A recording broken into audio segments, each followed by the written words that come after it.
Dios les bendiga, mis hermanos. Pues vamos a comenzar con la oración en nombre del Padre, del Hijo y del Espíritu Santo. Amén.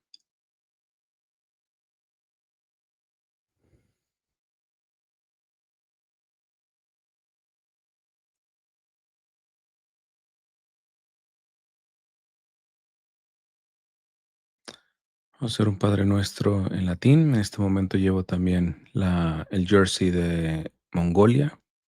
Pedimos por el pueblo mongol, particularmente por esa pequeña pero ejemplar comunidad cristiana en este vastísimo país de Mongolia.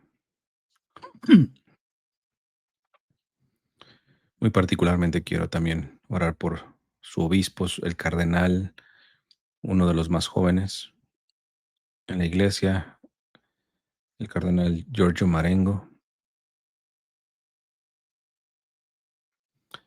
Pater noster qui es in celi sanctificetur nomen tuum, adveniam regnum tuum, fiat voluntas tua sicut in cielo et in terra.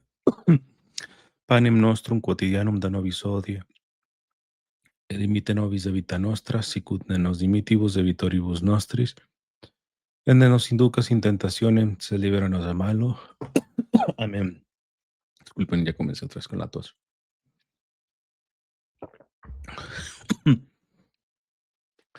Espero no me estorbe demasiado. Ok, vamos a comenzar.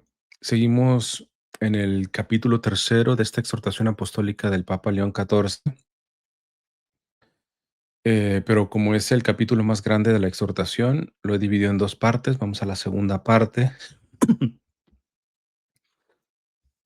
Y el subtítulo es Liberar a los cautivos, numeral 59.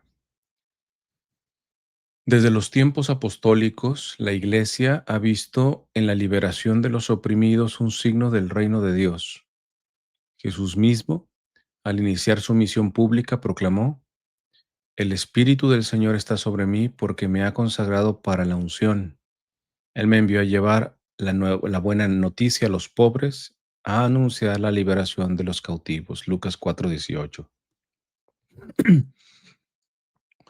Los primeros cristianos, incluso en condiciones precarias, rezaban y asistían a los hermanos y hermanas encarcelados, como testigo en los Hechos de los Apóstoles 12:5 y 24:23. ¿No? A ver, quiero hacer rápido una pausa. Me salgo un poquitito del tema, pero tiene que ver porque está hablando de esta compasión que tenían los primeros cristianos por los presos, particularmente cuando eran presos por la fe, no exclusivamente por eso, asistían a todo preso. Y evidentemente, quizá la mayor caridad que se puede tener para un preso católico es que puedan llevarle la comunión. Y hoy que hay tanta controversia en el bando más conservador y tradicionalista de si se puede comulgar en la mano, a ver, está claro que yo les he dicho, la mejor opción me parece que es en la boca y de rodillas. No siempre se puede, díganmelo a mí ahora, a veces, no a veces, el 99.9% cuando voy a comulgar llevo a Jean-Marie en los brazos, y yo tengo un problema de espalda, o sea, ya no es lo mismo ni inclinarse ni pararse con mi problema de espalda y cargando a un niño que cada vez echa más peso y se nutre mejor, ¿va? Entonces, y muy inquieto también, se mueve mucho. Entonces, pero para aquellos que dicen es que solamente el sacerdote puede tocar al Señor porque tiene las manos consagradas, díganselo a los primeros cristianos que no eran sacerdotes y que iban a auxiliar y llevar la comunión. Entre ellos tenemos a San Tarcisio, este jovencito que da la vida por proteger la Eucaristía, y él iba a llevarle la Eucaristía a unos presos en los primeros siglos del cristianismo. Entonces, no confundamos el buscar verdaderamente tratar al Señor en su presencia sacramental con dignidad, con devoción, con adoración, y llegar a satanizar cuestiones que no son satanizables, como el hecho de comulgar en la mano, que luego sobre todo que hay peligro de que se la roben, también. Hemos visto cómo muchos la colocan en el paladar y se la llevan así, y después la sacan concretamente. O sea, por ahí, hay que tener cuidado, tanto de quien comulga en la boca como en la mano, y más en estas fechas muy cercanas a la fiesta de Halloween, que no me voy a meter aquí, porque si no, ahí sí me desviaría mucho, pero ya saben que yo no estoy de acuerdo en celebrarlo, sino usar ese día para un día de reparación y poder festejar con todo, con bombo y platillo, el siguiente día, que es el Día de Todos los Santos, 1 de noviembre. En fin, dicho esto, sigamos. Entonces dice el Papa León, los primeros cristianos, incluso en condiciones precarias, rezaban y asistían a los hermanos y hermanas encarcelados, como atestiguan los hechos de los apóstoles. Y diversos, a ver, déjenme parar otra vez. De eso se trata este tipo de reflexión espontánea de la lectura. Am, Ojo que en Mateo 25 se nos dice, nuestro Señor, porque tuve hambre y me diste de comer, tuve sed y me diste de beber, fui forastero, inmigrante y me recibiste, enfermo y encarcelado y me visitaste. Ojo que no está diciendo a los encarcelados inocentes, a los encarcelados católicos, a los encarcelados buenos, vamos a decirlo así. No, encarcelado, porque hemos visto la gran obra de Dios en encarcelados verdaderamente culpables y criminales, que precisamente esas visitas de estos ministerios que se generan mayoritariamente de laicos, me recuerdo uno acá en California, le di a una parroquia unas charlas, em, y toqué el tema, y salió de sus propios laicos ir con su obispo, porque esa diócesis todavía no tenía un ministerio organizado, diocesano, de visitar a los presos. Y el obispo se alegró tanto que evidentemente permitió que se formulara este ministerio ya diocesano para visitar las cárceles, y él, el obispo, fue a inaugurarlo y fue a la cárcel, y cada que puede va y acompaña este ministerio generado por laicos. Muchos de ellos ministros extraordinarios de la Sagrada Comunión, que evidentemente llevan la comunión a los presos que están en disponibilidad de poder comulgar. Cuando no, llevan un sacerdote para que los confiese. Bueno, ahora sí, sigamos. Los primeros cristianos, incluso en condiciones precarias, rezaban y asistían a los hermanos y hermanas encarcelados, como atestiguan los Hechos de los Apóstoles y diversos escritos de los padres. Esta misión liberadora se prolongó a lo largo de los siglos mediante acciones concretas, especialmente cuando el drama de la esclavitud y el cautiverio marcó sociedades enteras.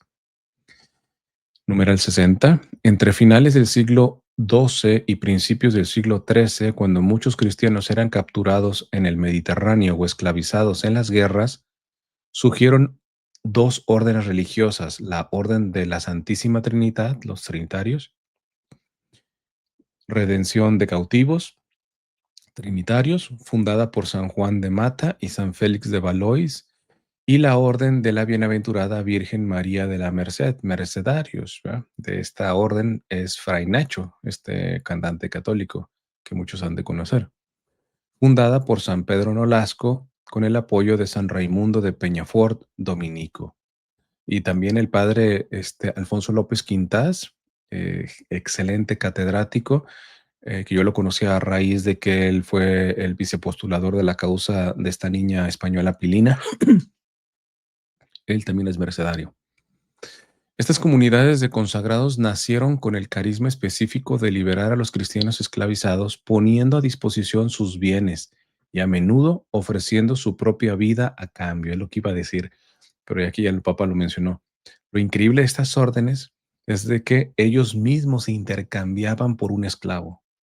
Cuando no podían pagar o simplemente no les aceptaban el pago para poder rescatar a esos encarcelados, ellos mismos se intercambiaban.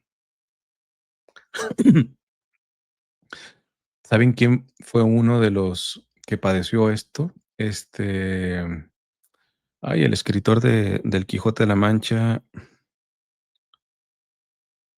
Saavedra. Ay, pero el nombre completo.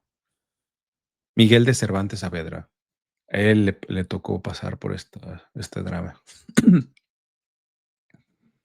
Los trinitarios, con el lema Gloria tibi trinitas et captivis libertas, lo que significa gloria a ti, Trinidad, y a los cautivos libertad, y los mercedarios, que añaden un cuarto voto a los votos religiosos de pobreza, obediencia y castidad, dieron testimonio de que la caridad puede ser heroica. La liberación de los cautivos era expresión del amor trinitario, un Dios que libera no solo de la esclavitud espiritual, sino también de la opresión concreta. El gesto de rescatar de la esclavitud y de la prisión se considera una prolongación del sacrificio redentor de Cristo, cuya sangre es el precio de nuestro rescate. Primero de Corintios 6:20. En este sentido, el drama que estamos pasando con las redadas de inmigración, como ya les mencioné, gracias a Dios mi amigo ha podido salir. Esperemos que continúe su proceso de ajuste migratorio como lo tenían, ¿no? Em, pero yo pienso, si me está viendo algún abogado, qué importante es que los abogados verdaderamente entiendan su misión, sobre todo para quien está privado de la libertad, como una vocación y no como un simple negocio, ¿verdad? Porque pues me ha tocado ver cuántos fraudes a mí me los hicieron, inclusive abogados de inmigración en el pasado. Pero luego te das cuenta que hay otros abogados que verdaderamente se tocan las entrañas y que verdaderamente, pues bueno, cobrarán porque pues es de lo que se mantienen, pero no ponen el dinero por encima de la obra de caridad profunda, misericordia, que aquí el Papa León XIV está mencionando, ¿eh? Que es liberar al cautivo. Aquí sí, muy particularmente liberar al cautivo inocente, eh, o a lo menos que no es un criminal, ¿no? Porque ese es lo lamentable de estas redadas que está haciendo Trump, que se criminaliza generalizadamente y están arrestando a migrantes de bien, ¿no? Numeral 61. La espiritualidad original de estas órdenes estaba profundamente arraigada en la contemplación de la cruz. Cristo es el redentor de los cautivos por excelencia, y la Iglesia, su cuerpo, prolonga este misterio en el tiempo. Los religiosos no veían en el rescate una acción política o económica, sino un acto casi litúrgico, una ofrenda sacramental de sí mismos. Porque, hermanos, es muy fácil ir a liberar presos políticos que están a favor de de tu postura política. De hecho, no voy a ahondar aquí, tengo pendiente grabar un video sobre esto, ¿ah? En el caso de Trump, que liberó a algunos presos estadounidenses en Venezuela, hay alguno que tiene cargos criminales y lo sacó de Venezuela y está libre el compadre. Entonces, si luego tú ves ah, esto de liberar a los cautivos también cuando se maneja por intereses políticos, ¿verdad? O lo que ha hecho Trump, por ejemplo, con el Joe Arpaio, este sheriff de Maricopa, en Arizona, que arrestaba con perfil racial, humillaba a los migrantes poniéndoles ropa de interior rosa, y un montón de cosas. Un juez, le ordenó que no hiciera esto, hizo un desacato y se le dio la condena de cárcel. Adivinen quién lo liberó. Trump. Entonces, luego también esta cuestión de liberar a los cautivos, no la confundamos cuando se libera el cautivo por intereses, como aquí dice el Papa, económicos o políticos. Estas órdenes no lo hacían por cuestiones políticas o económicas, sino dice muy lindo aquí el Papa, sino por un acto casi litúrgico, una ofrenda sacramental de sí mismos. Muchos entregaron sus propios cuerpos para sustituir a los prisioneros, cumpliendo literalmente el mandamiento. No hay amor más grande que dar la vida por los amigos. Juan 15:13. La tradición de estas órdenes no cesó, al contrario, inspiró nuevas formas de acción frente a las esclavitudes modernas, la trata de personas, el trabajo forzoso, la explotación sexual, las distintas adicciones. Qué bonito que el Papa esté empleando esto de estar oprimido, esclavizado, no solamente a estar atrás una celda, literalmente una cárcel, sino, por ejemplo, yo, me ha tocado ayudar a liberar a personas que son, víctimas de trata de personas, muchas veces por gente catoliquísima. Les he explicado aquel caso de una empleada del hogar que, que, pues, el matrimonio súper católico y toda la cuestión, pero le habían quitado hasta el pasaporte. Con eso, evidentemente, no puede escapar e irse, o sea, no tiene identidad concretamente. El salario que le prometieron no fue el que le terminaron pagando. Entonces, este tipo de situaciones también implica liberar al cautivo, ¿ah? La caridad cristiana, cuando se encarna, se convierte en liberadora. Qué hermosa frase. La caridad cristiana, cuando se encarna, se convierte en liberadora. Hoy parece que dentro de la iglesia hay personas que tienen la meta más bien de esclavizar. Y con todo ello, por contraste, evidentemente no están viviendo la caridad cristiana. Y la misión de la iglesia, cuando es fiel a su Señor, es siempre proclamar la liberación. Con esto no faltará em, el ingenuo que esté hablando de la teología de la liberación sin conocer la teología de la liberación. Está condenada por la iglesia. Léete bien. Hay un tipo de teología de la liberación que está condenada, la que es de extracción marxista, y hay otro que no. Hay dos documentos de la doctrina de la fe, de la Congregación de la Doctrina de la Fe, dirigida por Ratzinger, después Papa Benedicto XVI, que sacaron dos documentos y nomás hablan del primero, muchos mañosamente. En esto yo hago un mea culpa, porque yo por mucho tiempo también me quedé con el fácil discursito, es decir, la teología de la liberación no es católica, o como dicen ahí algunos curas, ¿verdad? La teología de la liberación ni es teología, ni libera. Repiten eslóganes concretamente y no se han metido al corazón concretamente de esa teología de la liberación sana que la iglesia ha reconocido, ¿ah? Y que tiene su base en esto que está diciendo el Papa León. Aún en nuestros días, en los que existen millones de personas, niños, hombres y mujeres de todas las edades, privados de su libertad y obligados a vivir en condiciones similares a la esclavitud, dicha herencia es continuada por estas órdenes y por otras instituciones y congregaciones que actúan en las periferias urbanas, las zonas de conflicto y los corredores migratorios. Cuando la iglesia se arrodilla para romper las nuevas cadenas que aprisionan a los pobres, se convierte en signo de la Pascua. Numeral 62. No se puede concluir esta reflexión sobre las personas privadas de libertad sin mencionar a los reclusos que se encuentran en los distintos centros penitenciarios de preventivos y de penados. A este respecto, cabe recordar la palabra que el Papa Francisco dirigió a un grupo de ellos. Para mí, entrar en una cárcel es siempre un momento importante porque la cárcel es un lugar de gran humanidad, de humanidad probada, a veces fatigada por dificultades, sentimientos de culpa, juicios, incomprensiones, sufrimientos, pero al mismo tiempo cargada de fuerza, de deseo de perdón, de deseo de rescate. Este deseo, entre otros, también fue asumido por las órdenes redentoras como un servicio preferencial a la Iglesia. De hecho, Fray Nacho por mucho tiempo estuvo en la dirección pastoral de una cárcel allá en España. Como proclamaba San Pablo, esta es la libertad que nos ha dado Cristo, Gálatas 5:1. Y esa libertad no es solo interior, se manifiesta en la historia como amor que cuida y libera de todas las ataduras. Siguiente subtítulo, Testigos de la pobreza evangélica, numeral 63.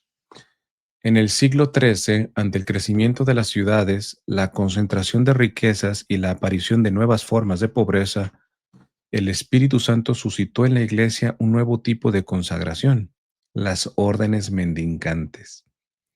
A diferencia del modelo monástico estable, los mendicantes adoptaron una vida itinerante, sin propiedades personales ni comunitarias, confiando plenamente en la providencia. No solo servían a los pobres, se hacían pobres con ellos. Consideraban la ciudad como un nuevo desierto y a los marginados como nuevos maestros espirituales. Estas órdenes, como los franciscanos, los dominicos, los agustinos y los carmelitas, representaron una revolución evangélica en la que el estilo de vida sencillo y pobre se convierte en un signo profético para la misión, reviviendo la experiencia de la primera comunidad cristiana. Hechos 4:32. El testimonio de los mendicantes desafiaba tanto la opulencia clerical como la frialdad de la sociedad urbana. Y hermanos, yo nomás les puedo decir, oremos mucho por estas órdenes, porque muchos de los que hoy están en esas órdenes, el mendicantismo lo tienen nada más eh, como publicidad, porque ya no, muchos de ellos no lo viven.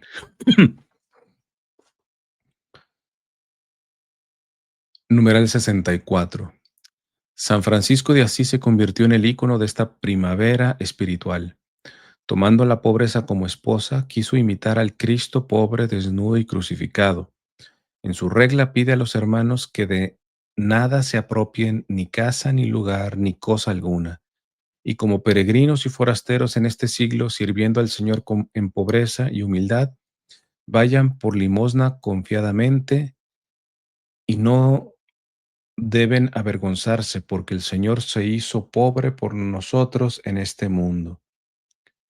Su vida fue un continuo despojarse, del palacio al leproso, de la elocuencia al silencio, de la posesión al don total. Francisco no fundó un servicio social, sino una fraternidad evangélica. Entre los pobres, veía hermanos e imágenes vivas del Señor. Su misión era estar con ellos, por una solidaridad que superaba las distancias, por un amor compasivo. Su pobreza era relacional, lo llevaba a hacerse cercano, igual, más aún menor.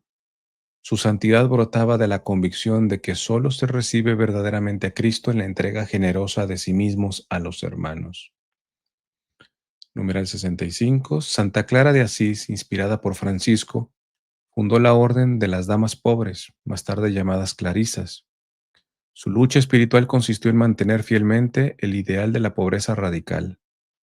Rechazó los privilegios pontificios que podrían garantizar la seguridad material de su monasterio y con firmeza obtuvo del Papa Gregorio IX el llamado Privilegium Pauperatatis, que garantizaba el derecho a vivir sin poseer ningún bien material. Esta opción expresaba la confianza total en Dios y la conciencia de que la pobreza voluntaria era una forma de libertad y de profecía. Clara enseñaba a esas sus hermanas que Cristo era su única herencia y que nada debía oscurecer la comunión con Él. Su vida orante y oculta fue un grito contra la mundanidad y una defensa silenciosa de los pobres y olvidados. Por eso me parecía irónico aquellas clarisas que se rebelaron a su obispo y que se fueron a, pues básicamente tras ideologías cismáticas, básicamente, bastante agarradas del monasterio de los bienes materiales, ¿no? Y eran clarisas. Gracias a Dios, eh, ya no supe la actualización, pero parece que se logró liberar ese monasterio. Numeral 66. Santo Domingo de Guzmán, contemporáneo de Francisco, fundó la orden de predicadores con otro carisma, pero con la misma radicalidad. Deseaba anunciar el Evangelio con la autoridad que brota de una vida pobre, convencido de que la verdad necesita testigos coherentes. El ejemplo de la pobreza de vida acompañaba la palabra predicada. Libres del peso de los bienes terrenos, los frailes dominicos podían dedicarse mejor a la obra principal, es decir, a la predicación. Iban a las ciudades, sobre todo aquellas universitarias, para enseñar la verdad de Dios. Al depender de los demás, demostraban que la fe no se impone, sino que se ofrece. Y al vivir entre los pobres, aprendían la verdad del Evangelio desde abajo, como discípulos del Cristo humillado. Les digo, hay que orar mucho, porque conozco dominicos, grandes predicadores, pero que, al menos en privado, porque muchos de ellos tienen vida pública, eh, no soportaban el hecho de lo que yo apelaba, la cuestión de esta pobreza, ¿verdad? Porque se hacían inclusive de medios económicos por formas que mínimo son controversiales en su moralidad. Numeral 67. Las órdenes mendicantes fueron así una respuesta viva a la exclusión y la indiferencia. No propusieron expresamente reformas sociales, sino una conversión personal y comunitaria a la lógica del reino. La pobreza en ellos no era consecuencia de la escasez de bienes, sino una elección libre, hacerse pequeños para acoger a los pequeños, como dijo Tomás de Celano sobre Francisco. Se deja ver en él el primer amador de los pobres. Despojándose de sus vestidos, viste con ellos a los pobres, a quienes si no todavía de hecho, sí de todo corazón intenta asemejarse. Los mendica, a ver, yo tengo como referencia a muchos de los em, misioneros, primeros misioneros en América, am, y uno de los que me llaman son dos frailes en especial que me llaman mucho la atención. Fray Toribio de Benavente, mejor conocido como Motolinia o Motolinía, porque Motolinqui en náhuatl significa el más pobre. Entonces yo digo, de por sí los indígenas eran pobres, pero para que vieran un fraile más pobres que ellos, ¿cómo habrá sido Motolinía? Fray Toribio de Benavente. Y el otro fray, no me acuerdo del nombre, Margil, de él me sorprende lo que recorrió descalzo, porque el hombre iba descalzo, hermanos. Evangelizó el área ya de San Antonio, Texas, el centro de México, por ahí por Querétaro, llegó hasta Centroamérica. Descalzo el hombre. Acá en California tenemos a San Junípero Serra, que también evangelizó en México, más de 52,000 kilómetros caminando. Y recién llegado a México le picó un bicho en el pie y le dejó una llaga que nunca le cerró. Por eso él cojeaba con frecuencia y así caminó. Entonces, luego cuando un servidor hacía ciertas o hago ciertas exclusiones de austeridad a la hora de misionar y todo este tipo de cuestiones que muchas veces ni los viáticos los pido. Si me los dan, pues favorecen mucho. No tengo cuotas concretamente y todo eso. Propios evangelizadores me dicen exagerado. Yo digo, ¿me dices exagerado por eso? ¿En qué queda si yo me comparo con Fray Toribio de Benavente,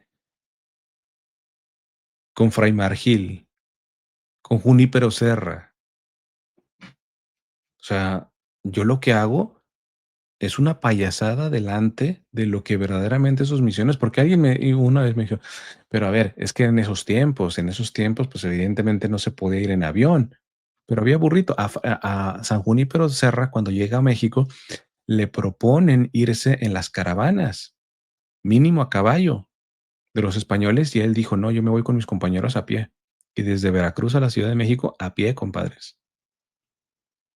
O sea, ciertamente no había aviones, pero había mejores formas que las que, por amor al Evangelio, por amor a los pobres, por amor al pobre entre los pobres que es Cristo, ellos abrazaron.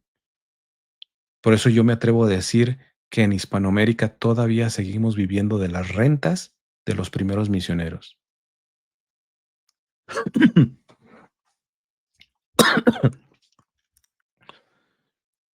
Em, los mendicantes se han convertido en un signo de una iglesia peregrina, humilde y fraterna, que vive entre los pobres no por estrategia proselitista. Qué bueno que lo dice el Papa. Creo que ya lo mencioné en alguno de los videos. No falta el que asiste a los pobres, pienso en una fraternidad conservadora tradicionalista, que sí asiste a los pobres, pero que tiene marcada la impronta proselitista. Te doy el pan, pero te vienes a confesar. Te doy la manta, pero, te vienes a la Santa Misa. Y alguien dice: "¿Cuál es el problema?". El problema es que la fe no puede estar condicionada por un bocado o por una asistencia. Evidentemente, no estoy de acuerdo en aquellos que, no se atreven a proponer a Cristo al pobre, como lo ha dicho el Papa aquí, León XIV, que eso ya es de Juan Pablo II. La fe no se impone, se ofrece. Entonces, tampoco no estoy de acuerdo con aquellos que asisten tanto a los pobres, pero que se llenan de pánico en poderles presentar a Cristo. Ojo, no te vayas al otro extremo, que condiciones y presiones al pobre a que acepte a Cristo porque le estás dando un pan. Eso es un burdo proselitismo manipulador. Y que además esas conversiones de poco sirven porque ¿cuánto te aguanta una fe manipulada, obligada y presionada, directa o indirectamente? Poco te aguanta, ¿no? Entonces, interesante aquí lo que dice el Papa. Los mendicantes se han convertido en un signo de una iglesia peregrina, humilde y fraterna que vive entre los pobres no por estrategia proselitista, sino por identidad. Pienso también en Saint Charles de Foucault. Él no logró fundar ninguna congregación, sí una fraternidad, una cofradía, pero todas las congregaciones que se han creado de religiosos y religiosas con la espiritualidad de él tienen esta característica. Buscan los lugares más pobres y en esos toman los oficios en los que trabajan los más pobres entre los pobres, porque la mayoría de ellos ni donaciones toman. Quieren ganarse el pan como se la gana, no sé, el más pobre de esa ciudad, que son los campesinos. Entonces se ponen a trabajar en el campo. Y el resto del tiempo son profundamente eucarísticos y adoradores. Esa fue la experiencia de Saint Charles de Foucault, ¿no? Con los Tuareg. Enseñan que la iglesia es luz cuando se despoja de todo y que la santidad pasa por un corazón humilde y volcado en los pequeños. La iglesia y la educación de los pobres. Numeral 68. Dirigiéndose a algunos educadores, el Papa Francisco recordó que la educación ha sido siempre una de las expresiones más altas de la caridad cristiana. La vuestra es una misión llena de obstáculos, pero también de alegrías, una misión de amor, porque no se puede enseñar sin amar. En este sentido, desde los primeros tiempos los cristianos se dieron cuenta de que el saber libera, dignifica y acerca la verdad. Para la iglesia, enseñar a los pobres era un acto de justicia y de fe, inspirada en el ejemplo del Maestro que enseñaba a la gente las verdades divinas y humanas. La iglesia asumió la misión de formar a los niños y los jóvenes, especialmente a los más pobres, en la verdad y el amor. Esa misión tomó forma con la fundación de congregaciones dedicadas a la educación popular. Mm, Muy seguramente va a hablar de, ay, ¿cómo se llama? San José de Calasanz, creo que es San José, em, que fue el primer fundador de una escuela gratuita, pública gratuita, ¿verdad? Esto con especial dedicación a los ateos que dicen que la iglesia está en contra de la educación, de la ciencia y todo eso. Pues no, nada más la iglesia fue la fundadora de las universidades, de las grandes universidades, sino de la educación gratuita, pública, con San José de Calasanz. Am, y voy a mencionar algo que yo estoy de acuerdo con Monseñor Isidro Puente, que saben que muchas cosas no lo estoy. Pero él decía que hoy por hoy las escuelas religiosas se han vuelto elitistas en este sentido, ¿ah? Porque hablar de una escuela católica es hablar de una escuela cara, generalmente. Y esto rompe con el inicio de las escuelas católicas, como aquí lo está mencionando el Papa, y que estoy casi seguro que va a mencionar a San José de Calasanz, porque fue uno de los pioneros en esto. Em, Monseñor Isidro Puente decía que eso es porque han dejado entrar a los laicos a dirigir esas escuelas, a dar las clases. Y sí, pues esos laicos tienen esposa, tienen hijos, tienen que cobrar, etcétera. Cuando las escuelas eran dirigidas por monjitas, por sacerdotes, etcétera, ellos muchas veces tienen voto de pobreza y por eso se podía mantener una escuela gratuita para los pobres. En esto estoy parcialmente de acuerdo. ¿Por qué? Porque creo que hay laicos que con mucha frecuencia tienen más desprendimiento que muchos consagrados que tienen voto de pobreza. O sea, yo no generalizaría al menos, ¿verdad? Pero la esencia del argumento de Monseñor Isidro Puente tiene total razón. Hoy por hoy la educación católica se ha vuelto un tanto elitista, ¿verdad? Y precisamente por eso, porque quienes dirigen dichas iniciativas educativas no tienen el concepto de la pobreza evangélica, no la viven. Am, Numeral 69, en el siglo XVI, San José de lo que les digo. En el siglo XVI, San José de Calasanz, impresionado por la falta de instrucción y formación de los jóvenes pobres de la ciudad de Roma, en unas salas anexas a la iglesia de Santa Dorotea en el Trastevere, creó la primera escuela pública popular gratuita de Europa, lo que yo les decía. Era la simiente de la que después se desarrollaría, no sin dificultades, las orden de clérigos regulares pobres de la Madre de Dios de las escuelas pías, llamados escolapios, con el fin de transmitir a los jóvenes la ciencia profana al igual que la sabiduría del Evangelio, enseñándoles a descubrir en sus acontecimientos personales y en la historia la acción amorosa de Dios, Creador y Redentor. De hecho, podemos considerar a este valiente sacerdote como el verdadero fundador de la escuela católica moderna, que busca la formación integral del hombre y está abierta a todos, animando por la misma sensibilidad en el siglo XVII San Juan Bautista de la Salle, dándose cuenta de la injusticia causada por la exclusión de los hijos de obreros y campesinos del sistema educativo de Francia. En aquel tiempo, fundó a los hermanos de las escuelas cristianas con el ideal de ofrecerles educación gratuita, una sólida formación y un ambiente fraternal. La Salle veía el aula como un lugar para el desarrollo humano, pero también para la conversión. Sus escuelas combinaban la oración, el método, la disciplina y el compartir. Cada niño era considerado un don único de Dios y el acto de enseñar un servicio al reino de Dios. Lamentable tengo que decir que muchas escuelas lasallistas hoy por hoy han caído en ciertos elitismos, ¿verdad? No todas.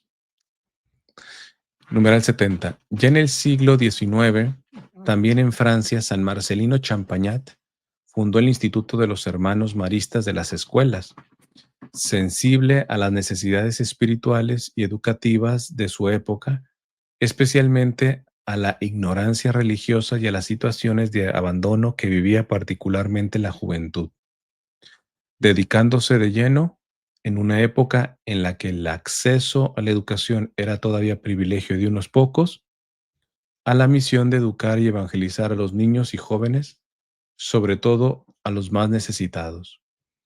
Con el mismo espíritu en Turín, San Juan Bosco inició la obra salesiana basada en los tres principios del sistema preventivo: razón, religión y amor.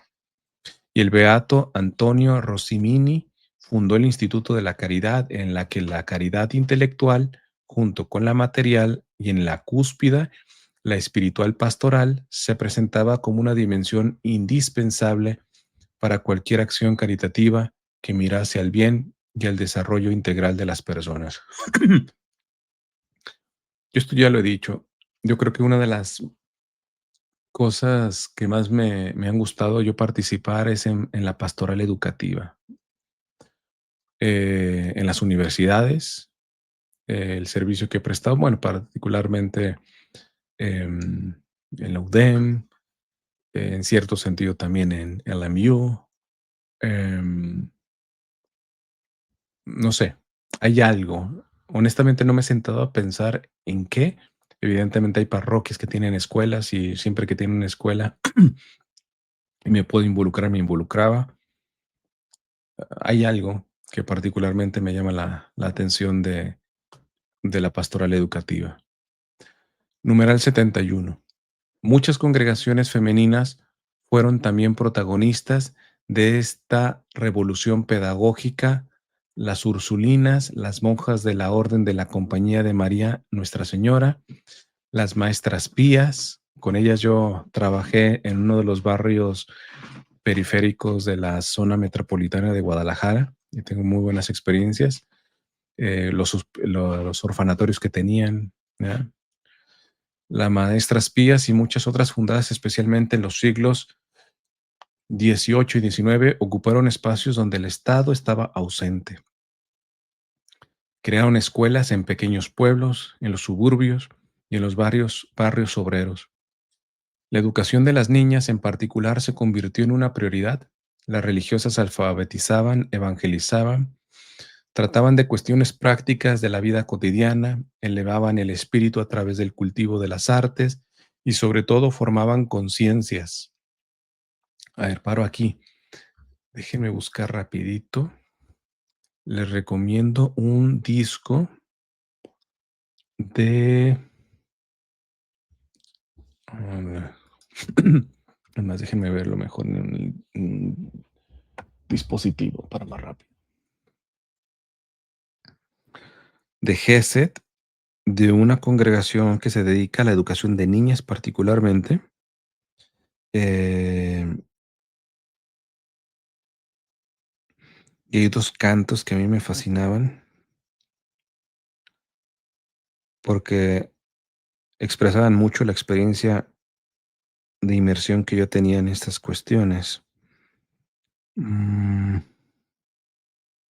es que tienen tantos. Ahorita les digo cuál es.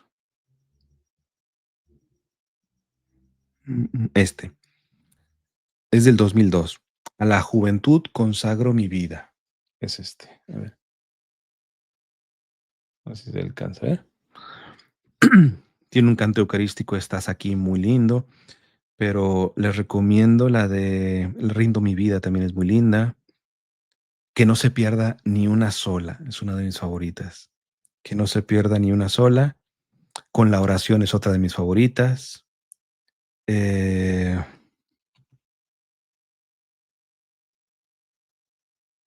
ya, se los recomiendo. Tiene que ver mucho con lo que está haciendo el Papa de las congregaciones que se especializaron en la educación femenina, porque si los pobres, ya por ser pobres, la llevan de perder, sobre todo en el ámbito de la educación, entre los pobres, las niñas, sobre todo por regímenes, pues, con ciertos rasgos machistas. De hecho, en cuantos pueblos todavía en Hispanoamérica las niñas no pueden ir a la escuela, ¿no? Solamente es un privilegio para los niños. Crearon escuelas en pequeños pueblos, en los suburbios y en los barrios obreros. La educación de las niñas en particular se convirtió en una prioridad. Las religiosas alfabetizaban, evangelizaban, trataban de cuestiones prácticas de la vida cotidiana, elevaban el espíritu a través del cultivo de las artes y sobre todo formaban conciencias. A ver, no voy a decir la congregación o la iniciativa eclesial, pero hay una que tiene fama de manejarse siempre entre los ricos y habla mucho de santificar el presente y todo esto, pero lamentablemente he tenido experiencias de personas, muchachas, de bajos estatus, que las llevan como empleadas a casas, a casas de sacerdotales y todo esto. Y ciertamente suelen tratarlas, en la mayoría de los casos que me consta, con dignidad y todo esto, pero se rompe en el momento de que les, me parece el término, les manipulan en que tienen que asimilar de que ellas les ha tocado ser pobres.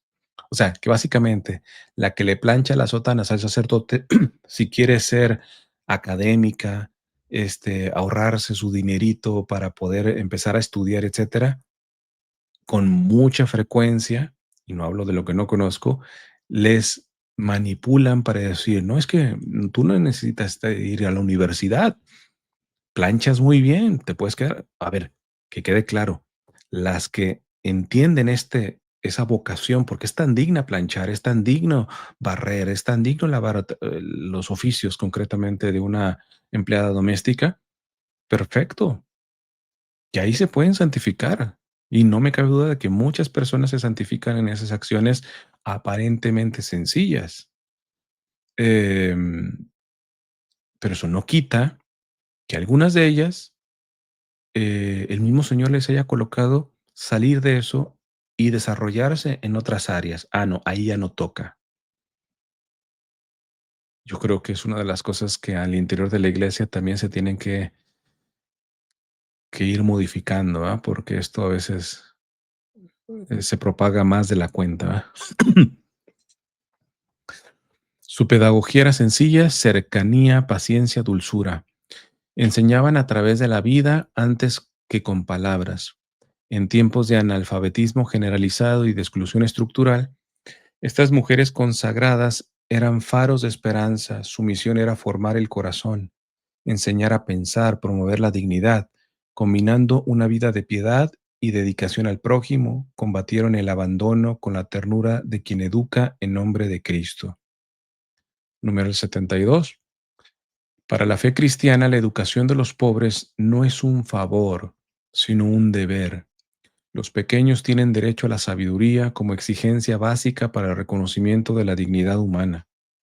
Enseñarles es afirmar su valor, darles las herramientas para transformar su realidad. La tradición cristiana entiende que el conocimiento es un don de Dios y una responsabilidad comunitaria. La educación cristiana forma no solo profesionales, sino personas abiertas al bien, a la belleza y a la verdad. Se me está viniendo otra idea que se aplica. Hoy yo no puedo entender evangelizadores, muchos de ellos bien formados, generalmente clérigos, que en sus redes sociales tengan contenido exclusivo, generalmente exclusivos para quienes donan algo. Em, y que ese contenido siempre es exclusivo. Porque, por ejemplo, yo lo que hago como forma de agradecimiento es aquellos que pagan alguna membresía en YouTube, generalmente muchos de los videos, no todos, pero muchos de los videos que yo coloco y que subo, ellos pueden verlo 2 días antes, pero no es un exclusivismo. ¿Por qué? Porque el que no puede pagar una membresía 2 días después lo va a ver. El contenido sigue estando ahí. Entonces, que muchos de estos, que muchas veces hablan de que estamos en tiempos terribles y que hay que formarse, pues si tan preocupado estás de que la gente se tiene que formar, ¿por qué la sujetas a dinero? ¿Por qué pones tu contenido exclusivo para miembros? ¿Verdad? Pregunto yo. Muy probablemente no te preocupa tanto esto de salvar a todos, que todos puedan tener acceso a esa educación.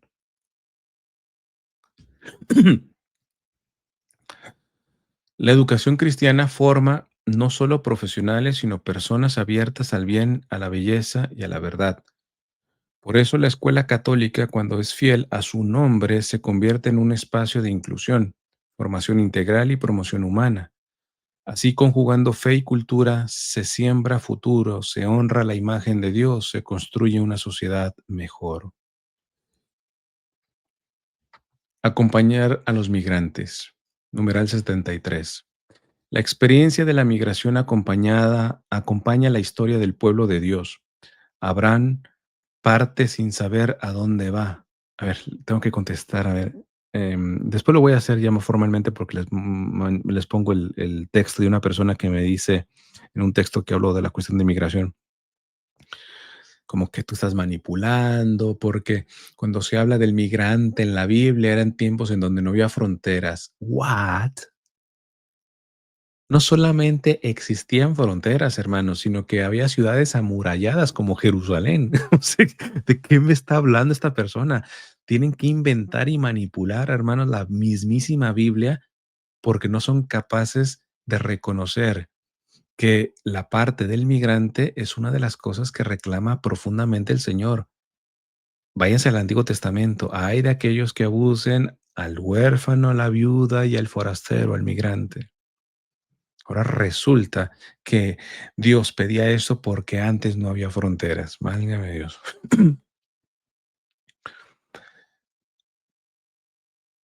La experiencia, dice el Papa, de la migración acompaña la historia del pueblo de Dios. Abraham parte sin saber a dónde va. Moisés se conduce a un pueblo peregrino por el desierto. María y José huyen con el niño a Egipto. El mismo Cristo que vino a los suyos y los suyos no lo recibieron, Juan 1:11, vivió entre nosotros como extranjero. Por eso la Iglesia siempre ha reconocido en los migrantes una presencia viva del Señor, que en el día del juicio dirá a los que estén a su derecha, estaba de paso y me alojaron. Mateo 25:35. Numeral 74. En el siglo XIX, cuando millones de europeos emigraban en busca de mejores condiciones de vida, dos grandes santos se destacaron en la atención pastoral de los migrantes: San Juan Bautista Scalabrini y Santa Francisca Javier Cabrini. Scalabrini, obispo de Piacenza, fundó los misioneros de San Carlos para acompañar a los migrantes en sus comunidades de destino, ofreciéndoles asistencia espiritual, jurídica y material. Veía en los migrantes destinatarios de una nueva evangelización, alertando sobre los riesgos de la explotación y la pérdida de la fe en tierra extranjera. Respondiendo con generosidad al carisma que el Señor le había... A ver, quiero pensar en esto también, que he conocido casos también.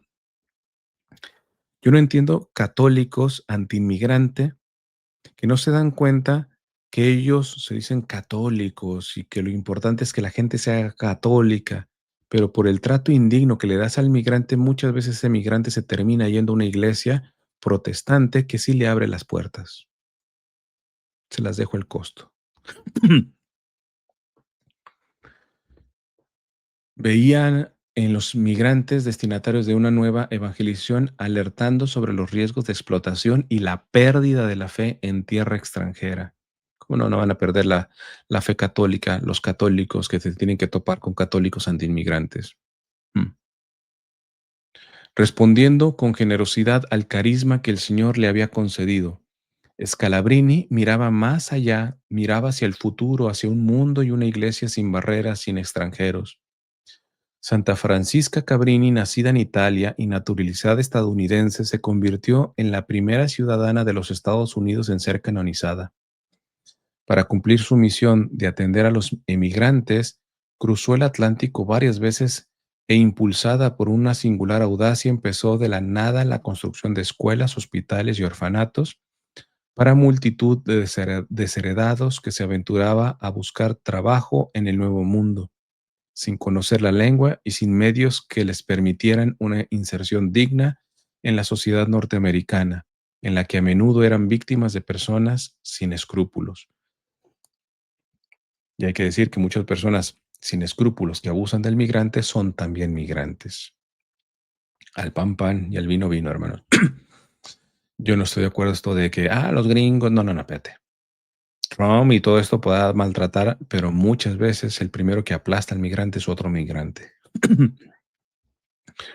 Su corazón materno, que no se resignaba jamás, llegaba a ellos donde quiera que se encontraran, en los tugurios, en las cárceles y en las minas. En el año santo de 1950, el Papa Pío XII la proclamó patrona de todos los migrantes. Numeral 75. La tradición de la actividad de la Iglesia con y para los migrantes continúa hoy y ese servicio se expresa en iniciativas como los centros de acogida para refugiados, las misiones en las fronteras y los esfuerzos de Cáritas Internacional y otras instituciones. El magisterio contemporáneo reafirma claramente este compromiso. El Papa Francisco recordaba que la misión de la Iglesia junto a los migrantes y refugiados es aún más amplia, insistiendo en que la respuesta al desafío planteado por las migraciones contemporáneas se puede resumir en cuatro verbos: acoger, proteger, promover e integrar. ¿Cuántas veces no lo repitió el Papa? Porque también mucho católico que dice estar a favor del migrante solamente se queda en acoger y proteger, pero no lo promueve y no lo ayuda a integrarse. Y hay que hacer eso, porque muchos de los migrantes que terminan cometiendo delitos y que después de eso se agarran ciertas autoridades es porque no les ayudamos a integrarse, nomás los acogimos. Pero esto es importante volverlo a repetir. El Papa Francisco nos lo decía muchas veces. Con los migrantes la cosa es acoger, proteger, promover e integrar. Pero estos verbos no se aplican solo a los migrantes, dice el Papa León, y a los refugiados. Expresan la misión de la Iglesia en relación a todos los habitantes de las periferias existenciales que deben ser acogidos, protegidos, promovidos e integrados. Y añadía, cada ser humano es hijo de Dios, en él está impresa la imagen de Cristo. Se trata entonces de que nosotros seamos los primeros en verlo y así podamos ayudar a los otros a ver en el inmigrante y en el refugiado no solo un problema que debe ser afrontado, sino un hermano y una hermana que deben ser acogidos, respetados y amados. Una ocasión que la providencia nos ofrece para contribuir a la construcción de una sociedad más justa, una democracia más plena, un país más solidario, un mundo más fraterno y una comunidad cristiana más abierta de acuerdo con el Evangelio. Esto del Evangelio tiene que ver con mucho con la publicación que hice, que volví a hacer porque ya la había hecho, de la frase de Monseñor Agrelo. Se las leo rapidito. Decía Monseñor Agrelo, muchos habrán visto la publicación, la volví a hacer. Dice Monseñor Agrelo, estamos razonando como sociólogos. Porque cuando tú escuchas a los católicos anti-inmigrante, más que católicos parecen sociólogos. Estamos razonando como sociólogos y economistas ante la migración, pero no como cristianos. Razonamos como gente que ha perdido la fe. Y luego coloco en la descripción otras palabras de Monseñor, que dice, hay una forma de cristianismo fácil. Voy a misa todos los domingos, subo al cielo, bajo del cielo, procuro no pasar por el purgatorio y puedo desentenderme del vecino que no tiene trabajo, del que está enfermo. Es una forma de ser cristianos que vaya, que le viene bien a mucha gente. Yo estoy convencido de que el Evangelio es de otra manera. Tenemos que dejar de engañarnos y hacer de la iglesia un refugio para encontrar consuelo en medio de nuestras debilidades. Si no queremos que Dios o la iglesia sean palabras vacías, tenemos que dejar que sea Jesús quien las llene. Los emigrantes son la evidencia de un mundo injusto, perverso, atravesado por una violencia institucionalizada contra los pobres. Porque vuelvo y repito lo que decía Monseñor Agrelo y que se está viendo, por ejemplo, ahora con la crisis que tenemos con Trump, en donde está abriendo formas de conseguir la residencia y visas y todo esto, pero tienes que pagar un montonal. Es decir, el problema no es la migración, el problema son los pobres que quieren migrar. Porque si tú eres un migrante rico o mínimo con el poder adquisitivo para poder aplicar a una residencia y todo esto, bienvenido sea usted. Welcome to United States.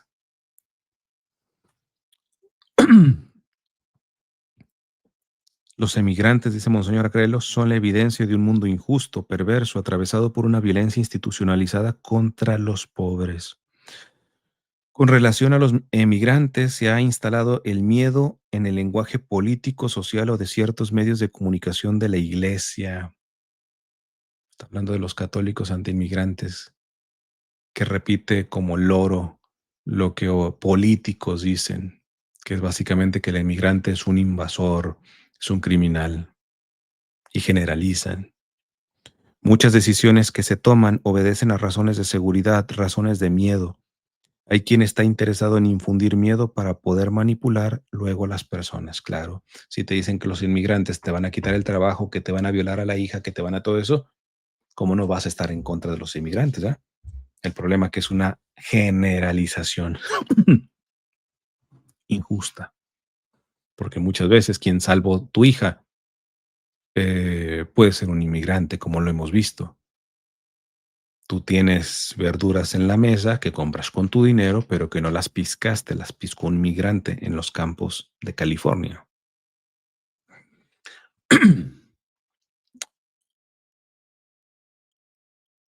Sigamos, y dice, y añadía, cada ser humano es hijo de Dios, en él está impresa la imagen de Cristo.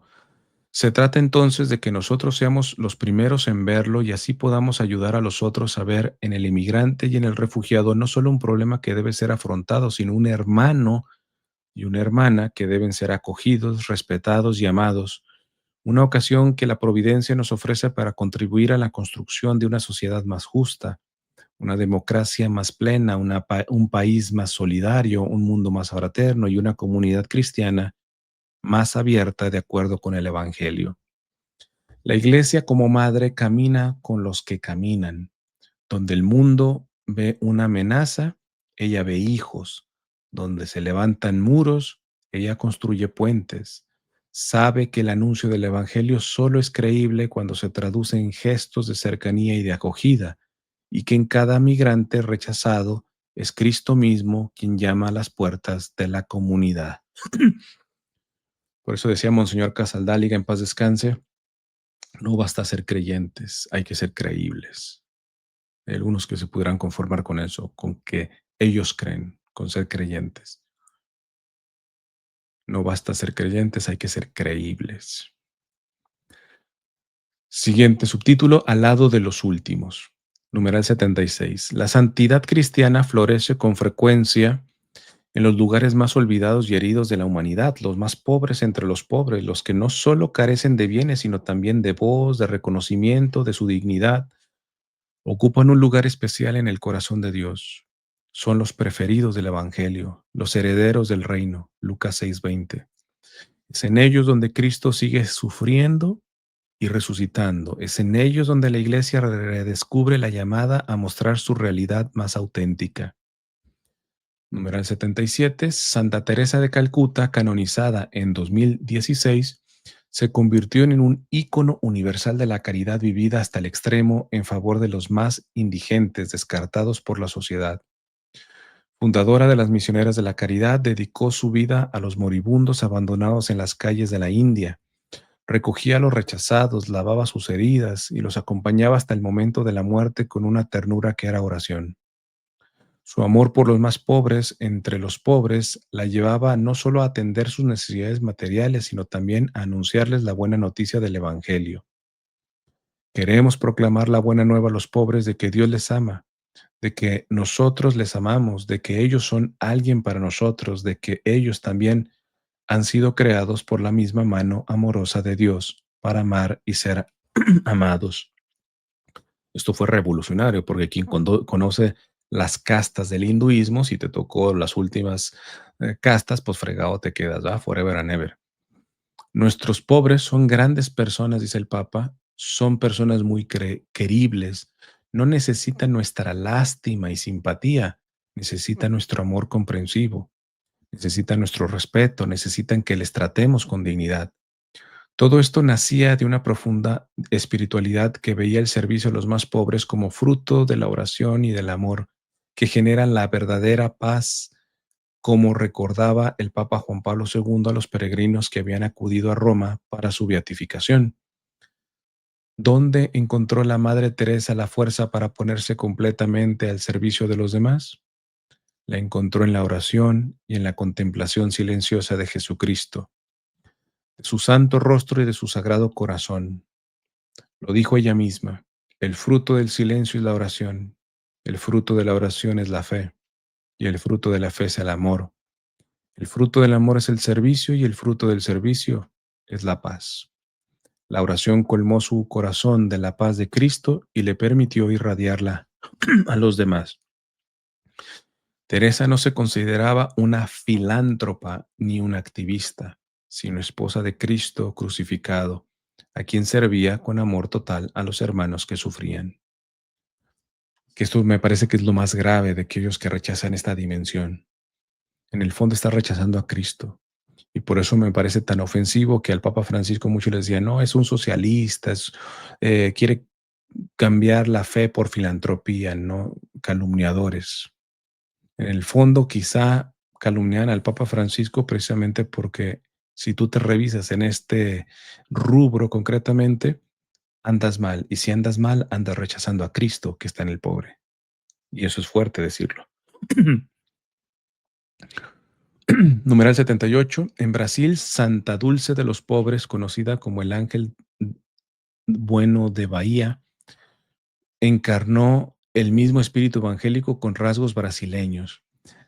Yo tuve oportunidad de ver la película en portugués y hay una parte en donde pide por los pobres y alguien le escupe la mano y dice, bueno, eso fue para mí, ahora dame algo para los pobres, ¿verdad? Encarnó el mismo espíritu evangélico con rasgos brasileños, refiriéndose a ella y a otras dos religiosas canonizadas en la misma celebración. El Papa Francisco recordó el amor que profesaban a los más marginados de la sociedad y afirmó que las nuevas santas nos muestran que la vida consagrada es un camino de amor en las periferias existenciales del mundo. La hermana Dulce enfrentó la precariedad con creatividad, los obstáculos con ternura, la carencia con fe inquebrantable. Comenzó acogiendo a enfermos en un gallinero y desde allí fundó una de las mayores obras sociales del país. Atendía a miles de personas al día sin perder nunca su dulzura. Se hizo pobre con los pobres por amor al sumamente pobre. Vivía con poco, rezaba con fervor y servía con alegría. Su fe no la alejaba del mundo, sino que la sumía aún más profundamente en los dolores de los últimos. Número 79. Se podría recordar también a San Benito Meni y las hermanas hospitalarias del Sagrado Corazón de Jesús, junto a las personas con discapacidades, a San Carlos de Foucault, entre las comunidades del Sahara, a Santa Catherine Drexler, junto a los grupos más desfavorecidos de Norteamérica, a la hermana Emanuel con los recolectores de basura en el barrio de Svet el Nakhl, en la ciudad del Cairo, y a muchísimos más. Se me ocurre también a un sacerdote argentino que está en Madagascar, básicamente sacado de la pobreza, tremendo. Y es interesante porque algunos sacan solamente las frases en donde él dice, no, yo con los pobres, que se lo ganen, etcétera. Eso es lo que se tiene que hacer, no darle el pescado, pero él tiene, hay un documental muy bueno de él, una área para los que no pueden ir a pescar y les tienes que dar el pescadito porque están en las primeras etapas, que es lo que muchos no quieren reconocer. Hablamos ahorita de Madre de Teresa de Calcuta. Bueno, habló el Papa León aquí en el documento. Y Madre Teresa de Calcuta fue interesante porque una vez que le dijeron, es que usted malacostumbra a los pobres dándole todo gratis. Dice, no se preocupe, que el primero entonces que nos malacostumbre es Dios, que todo nos lo ha dado gratuitamente. Pide nuestra cooperación, etcétera, pero repito, ¿quién, por muy santo que sea aquí, puede decir, me gané el cielo, compré el cielo con mis propios méritos? No. Si tus méritos pueden ser considerados para la salvación, es gracias a los méritos de Cristo que se han dado gratuitamente. No me recuerdo en qué libro, pero en la Sagrada Escritura hay una, creo es de San Pablo, que dice, ¿qué tienes que no hayas recibido de Dios? Y si todo lo has recibido de Él, ¿por qué andas y te comportas como si todo ha salido de ti mismo?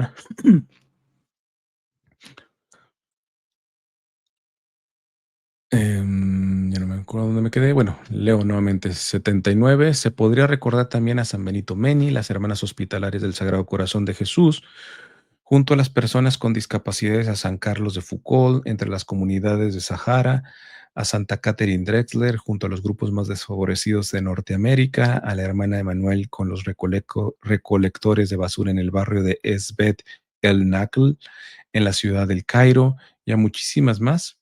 Cada uno a su manera descubrió que los más pobres no son meros objetos de compasión, sino maestros del Evangelio.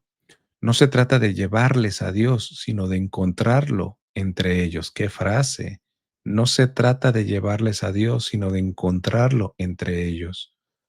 Todos estos ejemplos enseñan que servir a los pobres no es un gesto de arriba hacia abajo, sino un encuentro entre iguales, donde Cristo se revela y es adorado. San Juan Pablo II nos recordaba que en la persona de los pobres hay una presencia especial de Cristo que impone a la Iglesia una opción preferencial por ellos. Por lo tanto, cuando la Iglesia se inclina hasta el suelo para cuidar a los pobres, asuma su postura más elevada. Y vamos a los últimos numerales de este capítulo 3, que son dos numerales nada más. Movimientos populares. Numeral 80. Debemos reconocer también que a lo largo de la historia cristiana, la ayuda a los pobres y la lucha por sus derechos no han implicado solo a los individuos, a algunas familias, a las instituciones o a las comunidades religiosas. Han existido y existen varios movimientos populares integrados por laicos y guiados por líderes populares, muchas veces bajo sospecha o incluso perseguidos. Me refiero a un conjunto de personas que no caminan como individuos, sino como el entramado de una comunidad de todos y para todos, que no puede dejar que los más pobres y débiles se queden atrás. Los líderes populares entonces son aquellos que tienen la capacidad de incorporar a todos. No les tienen asco ni miedo a los jóvenes lastimados y crucificados. Numeral 81.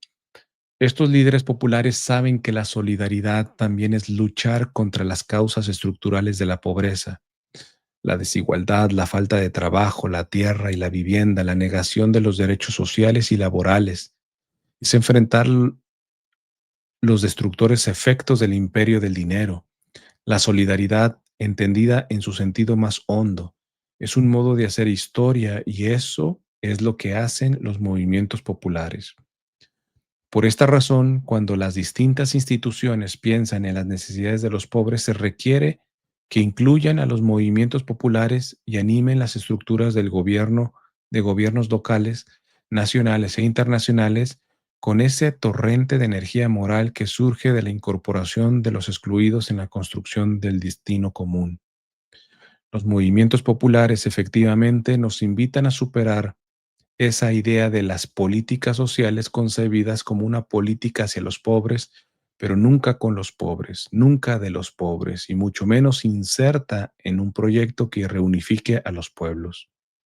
Si los políticos y los profesionales no los escuchan, la democracia se atrofia, se convierte en un nominalismo, una formalidad, pierde representatividad, se va desencarnando porque deja afuera al pueblo en su lucha cotidiana por la dignidad en la construcción de su destino. Lo mismo se debe de decir de las instituciones de la iglesia. Y esto se me vienen dos cosas. A nivel civil, el arzobispo de aquí de Los Ángeles, Monseñor Gómez, en la misa en reconocimiento de los migrantes mencionó que para él una de las tareas más apremiantes en esta crisis que estamos teniendo con el gobierno de Trump a nivel de las redadas y todo esto es hacerle llegar a los políticos las historias de las personas que están arrestando, que como vuelvo y repito, la inmensa mayoría no son criminales, están arrestando a gente de bien, migrantes de bien. Entonces, es lo que está haciendo aquí el Papa. Si estos movimientos populares no son escuchados en el ámbito de la política y todo esto, dice, los movimientos populares efectivamente nos...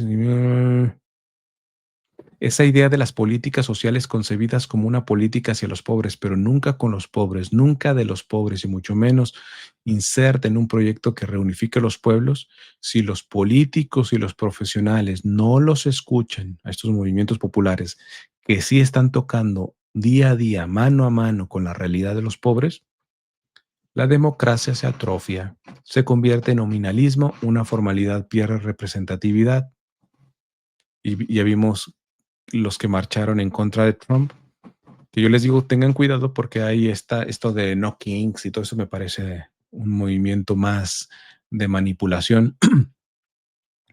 Pero hay gente que protesta genuinamente, pacíficamente, y pues al presidente no se le ocurrió más que hacer un videíto con inteligencia artificial, subiéndose a un avión y aventando de ese avión caca a los protestantes, a los que estaban protestando en contra de él.